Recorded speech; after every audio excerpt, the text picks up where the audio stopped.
Hello, and you're very welcome to this morning's webinar. With over 400 million Europeans eligible to vote in the upcoming European elections, what could the outcomes mean for Ireland? My name is Kate Candon, and I'm the Chief Marketing Officer at Unio. For those of you on the call who are not familiar with Unio, we're an exciting new brand in wealth management with significant Irish heritage. We've got offices in Cork, Limerick, Dublin and Galway, and significant scale with the global backing of Great-West Lifeco. And our mission at Unio is to enrich the lives of our clients with financial planning and expert advice, to give our clients advice for their full financial lives. So this morning I'm joined by someone who can best be described as a true European citizen, Mike O'Sullivan. And with a surname like that, you'd be right in saying that doesn't sound very European. Mike hails from Cork and he's married to a French lady and he lives in Paris. But Mike's also a strategic director and advisor here at Unio. And he's worked in many European countries advising fintech companies across the continent. So it's fair to say that Mike is very much plugged into European affairs. And indeed, as the author of a wonderful book called The Levelling, What's Next for Globalisation, Mike is very well versed in global politics as well. So you're very welcome, Mike. Just to get started, you might share with our listeners a little bit about yourself and your role at Unio. Kate, thanks very much for the introduction. Good morning to everyone joining us this morning.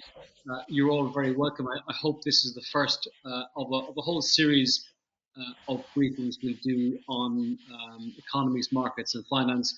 So I grew up in Cork, started life teaching economics and finance in the States, then moved to investment management, ending up as Chief Investment Officer in Credit Suisse.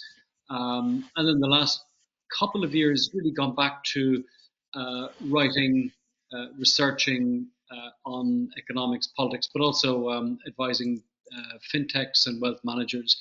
And I'm very, very happy to be doing so with Unio.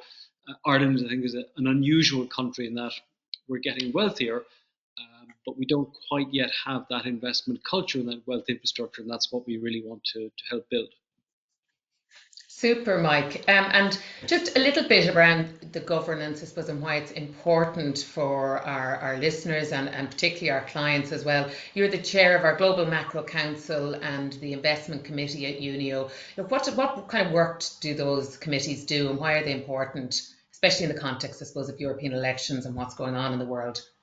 Yeah, it's a good example because there's so many things happening in the world today. Some of them very interesting, some of them quite tragic. And I think as an investor, it's still tempting to spend a lot of time talking about these. And what we try and do at Unio is really filter the ones that matter for our clients' portfolios. And every month we have our investment committee meeting. And that's a lengthy meeting with a lot of preparation where we oversee client portfolios, how they're performing, and do we need to switch investments and do we need to tack and change the tilt of our investment strategy. And then to sort of separate that from what's happening in economics and politics, a couple of days before that, we have something called the Global Macro Council, which is a broader group, includes colleagues across the division. And every month we specify a topic and we invite fund managers and experts to present to us in that topic. So it could be something like the strength of the dollar or the role of geopolitics and markets. And I think that discipline allows us to focus on what's happening in the world, but then also just to step back and think very carefully as to how these affect our investment strategy, if at all. Super. So you're keeping an eye on the world, so we don't have to. You're adjusting our portfolios and investment strategies. Exactly. Super. So look, we've an informative, sort of snappy 15 to 20 minutes here. We're going to be very focused on the upcoming European elections and really some of the prevailing topics there that can impact, I suppose, the Eurozone and financial markets. So we might start with the basics, Mike, because many of us here in Ireland feel one step removed from Europe. And, from an Irish perspective, what's happening in Europe and why do the European elections actually matter to our listeners? What's at stake here? So, Kate, I mean, a long time ago, an Irish politician said to me that the European Parliament in Strasbourg was effectively a sort of a kindergarten or a retirement home for politicians. You'd go there to learn politics or to you were sort of put out to graze, and that's changing and changing rapidly for a couple of reasons. And I think the elections this time really matter because Europe is becoming strategic. We have this idea that globalization is over. America and China are these competing poles, and Europe is in between. And if you look at how Europe, for example, has reacted to the war in Ukraine, Europe now ready to spend huge amounts supporting Ukraine. I think European politicians like the President von der Leyen have really stepped up to the international stage. You have people like the French president here in Paris talking about the idea of strategic autonomy, by which he means that Europe needs to be almost self-sufficient or capable in a whole range of technologies. And it also, so I think it matters in this strategic sense. And I think in the future, what happens on a European scale, be it in Brussels or Paris or Berlin, will have more impact on our economy, on our politics, on our security.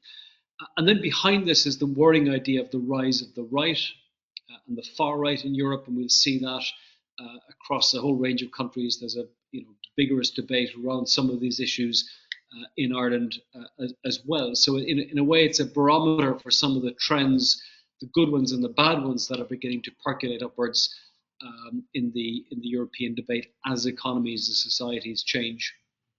I suppose it's very different as well. Would I be right in saying it's the first European elections post Brexit as well? So it's quite a different electorate, I suppose. It's just first time, kind of new territory as well for the European Union.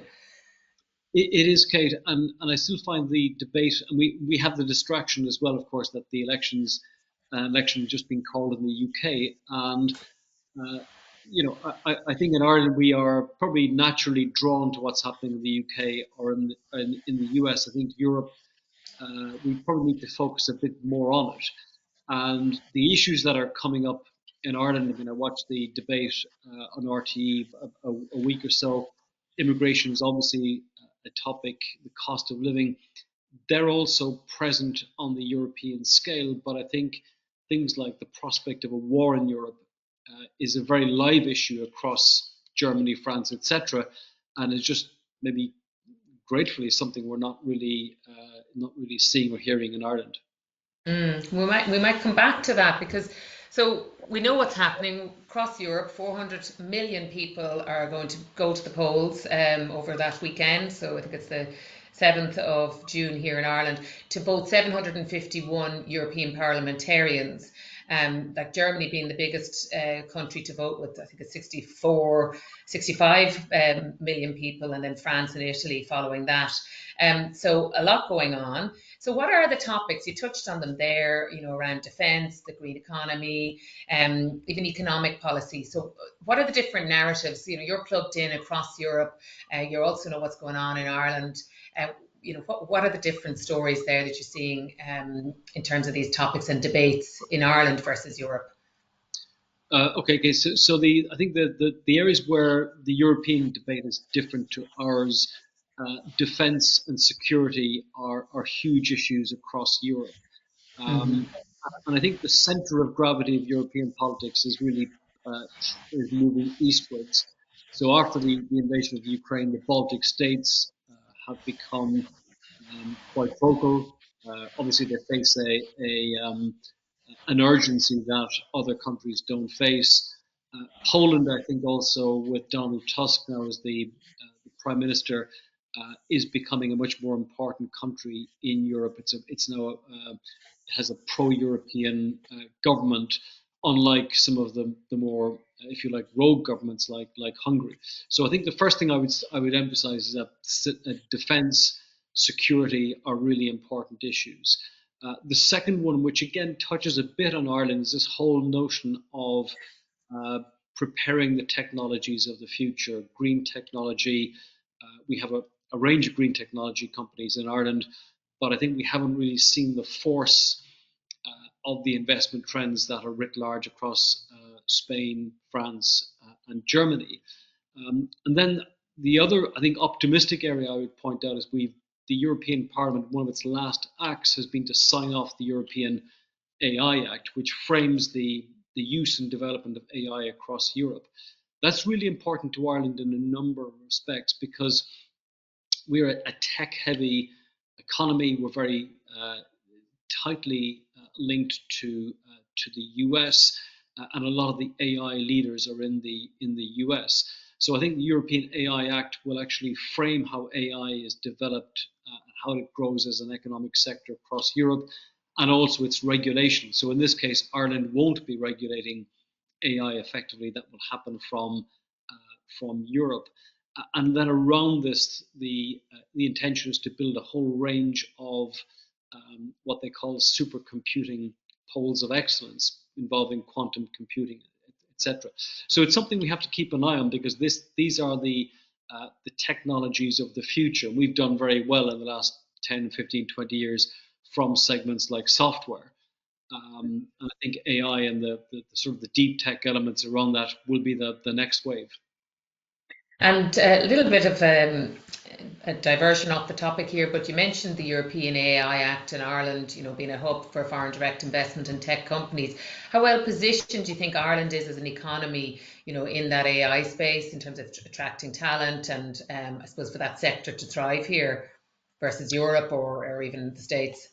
Yeah, so Kate, what I observe is there's a few things that are going to determine the countries that are going to win. And in AI specifically, there is ferocious competition led by the French and also the Germans to attract investment.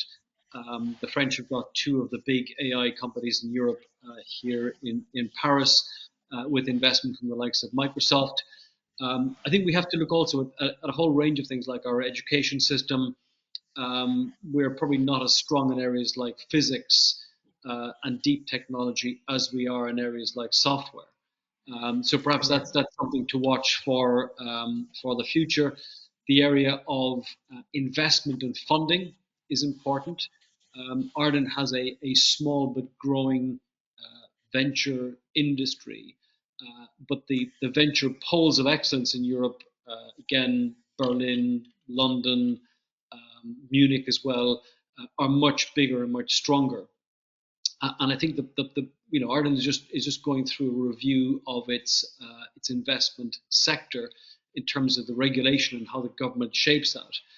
And this is something we have to look at because again we are a wealthy economy, but the actual investment infrastructure in Ireland is it probably lags behind the size of the economy in terms of its sophistication and the ability of investors in Ireland to put money to work across sectors. Venture is a very, very good example. So a way to go yet from an Irish perspective, yeah. You mentioned just earlier, the landscape in Europe is changing, both, from the political dynamics and the shifts there, but also just even the geographies. And talk about maybe European integration, how countries are working together, but also potential impact of Europe expanding and that move, as you said, to the east, the accession countries. How likely is that to happen? And what would the implications, do you think, in your opinion, in terms of the eurozone and financial markets? So I suppose we're used in Ireland to people in other countries talking about the Irish miracle. And certainly in the 2000s, there were experts from Chile and China and many other countries visiting Ireland to see how it had changed so quickly. And we maybe lose sight of the fact that Estonia, for example, is now a highly digitized country. It's still a small country, but highly digitized. We lose sight of the fact that in 6 years' time, Poland will be richer than the UK.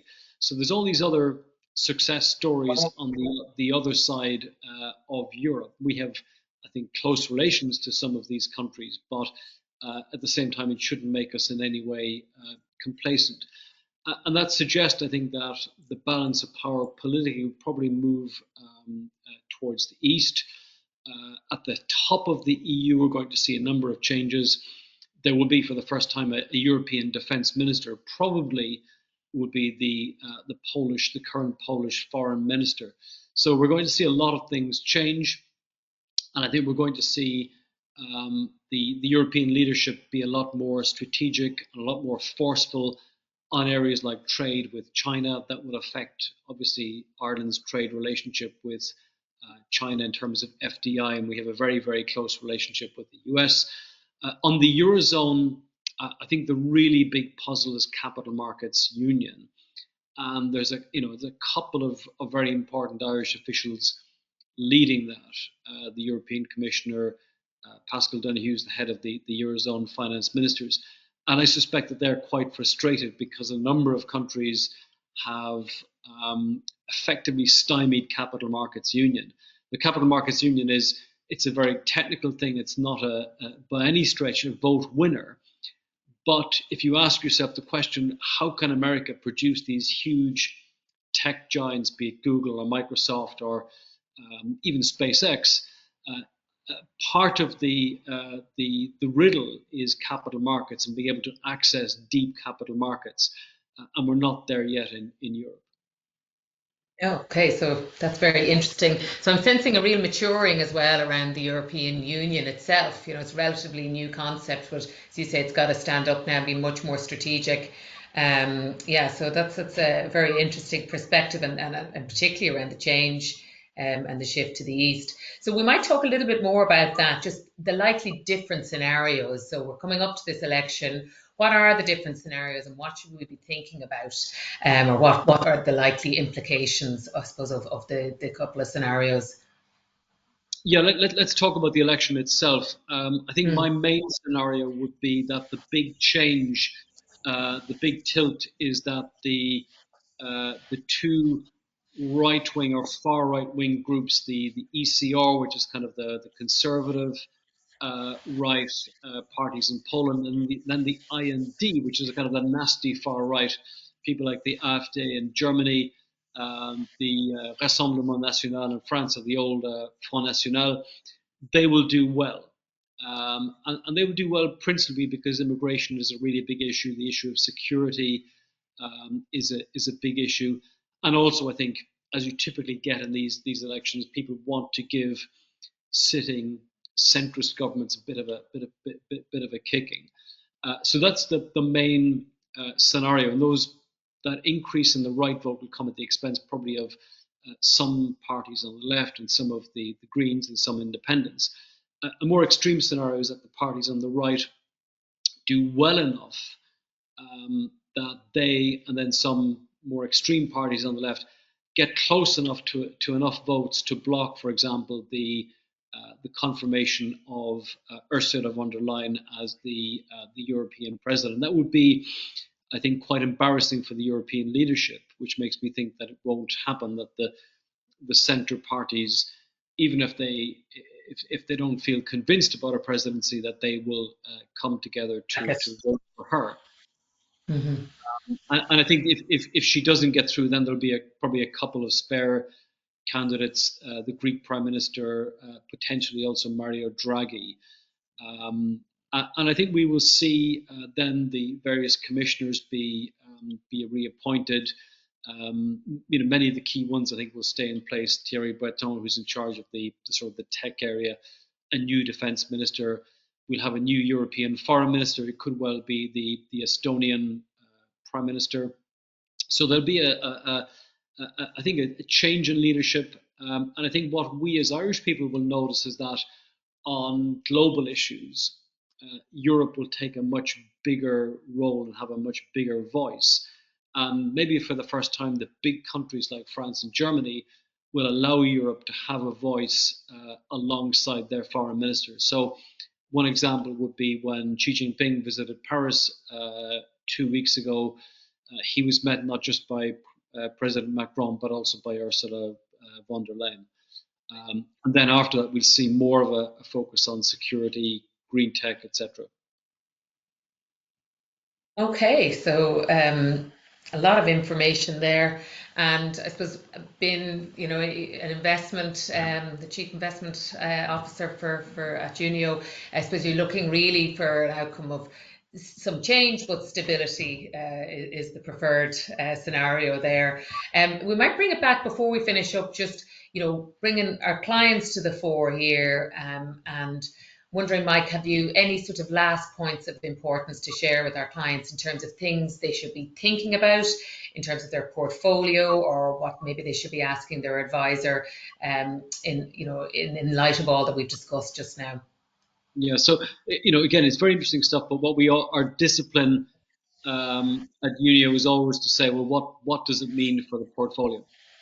And in the last month or so, we've actually made a portfolio adjustment where we've actually been adding some of the cash we've accumulated from other investments back into European equities, not necessarily driven by the elections, but by the fact that on a valuation basis, Europe as an equity market is much cheaper than the US.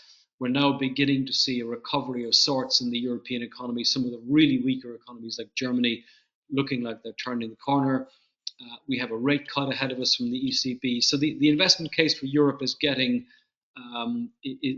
more promising. That was really our driving factor. And overall, I think across the portfolios, we are well diversified in terms of not just the mix of equities and bonds, but what we have within the equity bucket as well. So just talking about the rate cut and the ECB, sort of the narrative is we expect that to happen before the end of the year. And what are the implications of that, or what would it mean for our clients, Mike? So the ECB, I think, having got the inflation call badly wrong, they told us it was transitory, and then they raced to rack up rates. They will, Kate, I think, likely make the first rate cut in June at the early June ECB meeting. Okay. And I wouldn't be surprised if that's the first of 2 or 3 rate cuts this year from the ECB. And we probably get a cut from the Fed in September. And the reasoning for this is that inflation is beginning to calm. We're not complacent. We don't think inflation has gone away. But in Europe, a lot of the one-off factors certainly, and a lot of the goods price inflation are beginning to work their way out of prices. So inflation will probably continue to soften in Europe, maybe less so the States. And that gives central banks scope to cut rates. And I think ECB policymakers will be much more sensitive to the larger economies, France, Germany, Italy, which haven't been performing as well as the Irish one. So I think for our clients in their everyday lives in general, that's probably a good thing. And also I think for the portfolios, as a time to invest and put money to work, as cash rates are just coming down, the timing is pretty good as well. Super. So kind of positive on that front. Are there any closing comments, just Mike, again from an investment strategy point of view, that you'd like to share? I think the positive news is the European economy is stabilizing, beginning to pick up. I think we've reflected that in portfolios. I think beyond the European election, we think ultimately will produce a more strategic, more stable European Commission. And then what we're focused on are some of the investment trends that are going to come out of that. What does it mean for European technology companies, European banks, and also the energy sector across Europe? Super. Okay, well, I'm glad you've got your finger on the pulse there and keeping an eye on all things happening in Europe. That certainly was a rapid pulse check on the European elections, and we certainly hope that you found it provoking and informative. So we do encourage everyone to get out and vote on the 7th of June, and in what is a very important election for Ireland and indeed Europe as well. So if you found this interesting, you might like to check out unio.ie and sign up for our weekly content, where you can hear more from Mike and my colleagues at Unio. So thank you, Mike, for sharing your knowledge with us, and thank you to the people who joined this webinar.